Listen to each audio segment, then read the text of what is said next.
ते आम लुकाई आज़ाद होएगी। असी तो यूरोप विच बनने वाले रिवर फ्रंट्स की भी मुखालफत करने ए सरमायादारां नूं असी अपने दरिया नहीं दे सकते। ए आम लुकाई दे दरिया ने। हुण इत्थे मल्ला है जिहड़ा हज़ारां साल तो रावी ते बैठा है। रावी ते पहला हक उस मल्ला दा है। रावी ते पहला हक जिहड़े दिवाले बचन वाले किसान ने उन्हां दा है। ए सिर्फ रावी दा हाल नहीं, साडे सतलुज दा हाल है, साडे और दरियावां दा हाल है।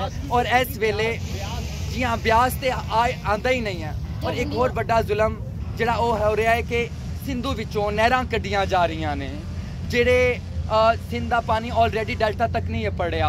और इनू समझा जाता है कि जे दरिया समंदर में मिलेगा तो कोई पानी ज़ाया हो जाता है। बई मिलन जिहड़ा है यह सब तो जरूरी शै है। साडे सारियां दा जीवन इस मिलन की वजह तो है।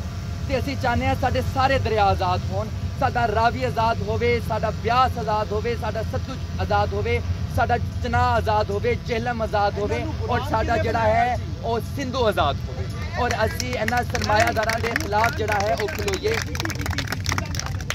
तो जी हाँ, जिन्हें भी जी हाँ जिन्हें साडे दरिया बेचे असी उन्हां मुआहिदां दी भी मुखालफत करने और असी एक रिक्वेस्ट करने जिहड़ा है असी हुण सारे जावांगे और अच्छा असी